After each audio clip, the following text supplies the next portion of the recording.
এর ভিতরের মনুষ্যত্বটা যেন পশুত্বে পরিণত না হয়, এরকম নির্দয়ভাবে মারাটা আমার কখনোই ভালো লাগে না। হয়তো মায়ের সাথে কথা বললে একটু মনটা ভালো হতে পারে, যে কেন আমার এরকম লাগতেছে, আমার এরকম অস্থিরতা কেন হয়। আসলে দুনিয়াতে কেউ সব সময় থাকে না, তারপর সব সময় মনে হয় কেন এত তাড়াতাড়ি চলে গেলেন। আসসালামু আলাইকুম এভরিওয়ান, কেমন আছেন সবাই? আজকে ভেবেছিলাম ভিডিও আপলোড করব না, তারপর অভ্যাস হয়ে গিয়েছে, এখন আপলোড না করলেও ভালো লাগছে না।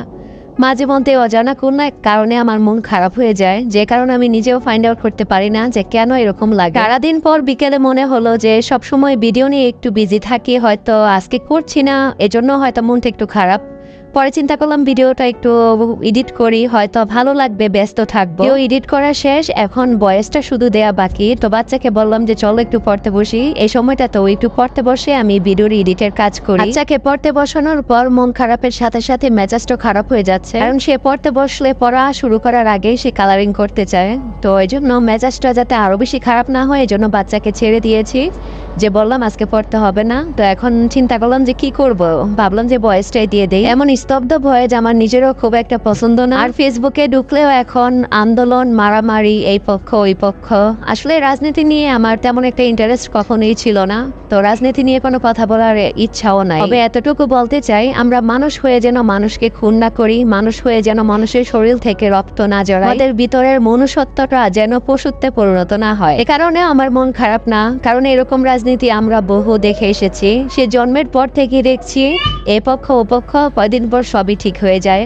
কিন্তু এবার যেটা হচ্ছে ওটা হয়তো বা ঠিক হচ্ছে না, আল্লাহ ভালো জানে। আমরা তখন ভার্সিটিতে পড়তাম, তখন শাহবাগে নারী জাগরণ মঞ্চ সংগঠন হয়েছিল, ওটা নিয়ে অনেক কিছুই দেখেছি, অনেক কিছু শুনেছি। ভার্সিটির অনেক ক্লাস গ্যাপ গিয়েছে, সাধারণ মানুষের ভোগান্তি হয়েছে। তো আলটিমেটলি কিন্তু কারোই কিছু হয়নি, মাঝখানে সাধারণ মানুষের ভোগান্তি আর আমাদের মতো কিছু মানুষের ইমোশন নিয়ে খেলা। এজন্য আর দুপুর থেকে ফেসবুকেও ঢুকছি না, কারণ মানুষকে এরকম নির্দয়ভাবে মারাটা আমার কখনোই ভালো লাগে না।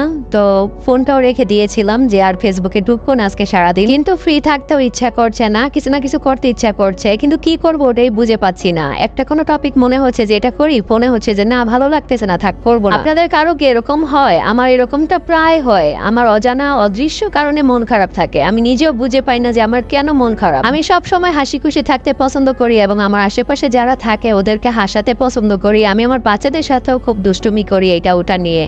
আমি সব সময় হাসি খুশি থাকতে খুব ভালোবাসি, কিন্তু মাঝে মধ্যে আমি স্তব্ধ হয়ে যাই। তো চিন্তা করলাম হয়তো মায়ের সাথে কথা বললে একটু মনটা ভালো হতে পারে। তো ফোন দিলাম মাকে, দেখি যে ফোন ঢুকছে না, মানে কারেন্ট নেই। তো কি আর করা, এরপর চুপি চুপি অনেকক্ষণ বসেছিলাম। বসে থাকার পর চিন্তা করতে থাকলাম যে কেন আমার এরকম লাগতেছে, আমার এরকম অস্থিরতা কেন। যখন এই কারণটা খুঁজি তখনই মনে হয় যে আমার বাবার সাথে লাস্ট যে কথাগুলো হয়েছিল, বা আব্বা কি কি বলে গিয়েছে, বারবার বাবার কথাই মনে হচ্ছিল। তখন মনে হলো, মানে হঠাৎ মনে হলো যে আমার বাবার কথাই আমার মনে হচ্ছে, যে কারণে আমার এরকম অস্থির লাগছে বা আমার ভালো লাগছে না। আব্বা সব সময় চাইতো যে আমরা সবাই হাসি খুশি থাকি, এখন আমরা অনেক বেশি ভালো আছি, আসলে বাবা নাই।